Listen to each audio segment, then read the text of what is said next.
तो hello guys, कैसे हैं आप लोग। आई होप आप सभी लोग अच्छे होंगे। तो आज इस वीडियो में हम लोग हिंदुत्व की आइडियोलॉजी के बारे में जानेंगे, जिसके प्रणेता वीर सावरकर थे। आज इस आइडियोलॉजी का हम राजनैतिक और सामाजिक दोनों पहलुओं से देखेंगे। तो आपका हमारे चैनल पर स्वागत है। सब्सक्राइब करना ना भूलें चैनल को और वीडियो को लाइक करें। आइए शुरू करते हैं वीडियो। तो गाइस, जिस काल में ये आइडियोलॉजीज आई थी वो काल अंग्रेज़ों की गुलामी और भारतीय स्वाधीनता आंदोलन का था, जिसमें वीर सावरकर भी एक महत्वपूर्ण स्वतंत्रता संग्रामी थे, जिन्हें हिंदुस्तान का प्रणेता भी कहा जाता है। जो वीर सावरकर थे वो भारतीय स्वतंत्रता आंदोलन को और ज़्यादा आगे बढ़ाना चाहते थे, लोगों को कनेक्ट करना चाहते थे। इसलिए उन्होंने हिंदुत्व की आइडियोलॉजी दी थी, क्योंकि जो अंग्रेज थे वो सावरकर की नज़र में हिंसक व काफ़ी ज़्यादा चालाक थे, जो फूट डालकर और भारतीयों को शोषण कर रहे थे। तो भारत चाहते थे कि जो सारे भारतीय हैं वो इन अंग्रेज़ों के विरुद्ध एकजुट होकर संघर्ष करें और अपनी आज़ादी पाएँ। भारत राजनीतिक रूप से स्वतंत्र हो, इसलिए उन्होंने हिंदुत्व की आइडियोलॉजी दी। याद रखिए, हिंदुत्व और हिंदूवाद दोनों अलग है। हिंदुत्व एक ऐसा कार्यक्रम था राजनीतिक जिसके तहत भारत को आज़ादी दिलाई जानी थी, जबकि हिंदूवाद धार्मिक कर्मकांडों से संबंधित है। इससे संबंधित हम आपको आगे प्रूफ भी देंगे, तो वीडियो पूरा देखें। जो वीर सावरकर थे उनकी हिंदुत्व की आइडियोलॉजी थोड़ी डिफ़र करती है, पर उनकी हिंदुत्व की आइडियोलॉजी जो थी वो कर्मकांडों से ज़्यादा नहीं जुड़ी थी, बल्कि स्वतंत्रता आंदोलन से ज़्यादा जुड़ी थी, जो आज सावरकर का पॉलिटिकल काफ़ी ज़्यादा यूज़ किया जाता है।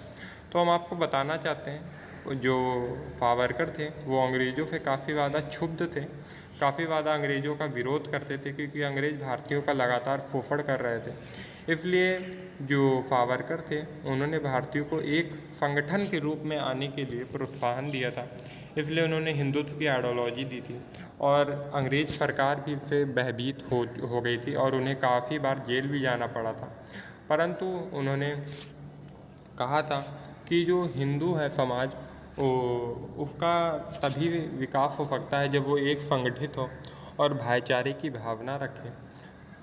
क्योंकि जो सावरकर का काल था वो एक ऐसा काल था जहाँ पे जातिवाद होता था, इसलिए सावरकर ने हिंदुत्व का पॉलिटिकल यूज़ करने का बहुत ज़्यादा मतलब कि कह सकते हैं कि उन्होंने प्रयास किया है कि हिंदुत्व के नज़रिए से लोग संगठित हों और अपनी स्वतंत्रता आंदोलन में भाग लें। जो सावरकर हैं वो हिंदुत्व को एक ऐसा कार्यक्रम मानते हैं जो सामाजिक राजनीतिक तरीके से भारत को स्वतंत्रता दिलाए, भारत का प्रत्येक नागरिक अपनी भूमि पर स्वतंत्र हो और स्वतंत्रता से अपने पैरों पर खड़ा हो पाए। अब आप सोचिए कि एक ऐसा चिंतक सामने आ रहा है जो कि एक ऐसे काल में अंग्रेज़ों से विरोध कर रहा है, जिस काल में अंग्रेज़ों का ही शासन है। तो उन्होंने हिंदुत्व की आइडियोलॉजी दी, और हिंदू कौन है ये बताते हुए उन्होंने अपनी हिंदू कौन है एक पुस्तक में दिया था।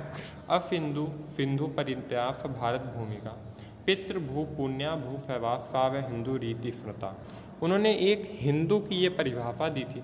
अब आइए चलते समझते हैं कि इस हिंदू का अर्थ क्या है। तो इस श्लोक का अर्थ है कि भारत भूमि के तीनों ओर, सिंधु से लेकर हिमालय के शिखर तक जहाँ सिंधु नदी निकलती है, वहाँ तक की भूमि हिंदुस्तान एवं जिसके पूर्वज इसी भूमि पर पैदा हुए, जिनकी पुण्य भूमि यही है, वही हिंदू हैं।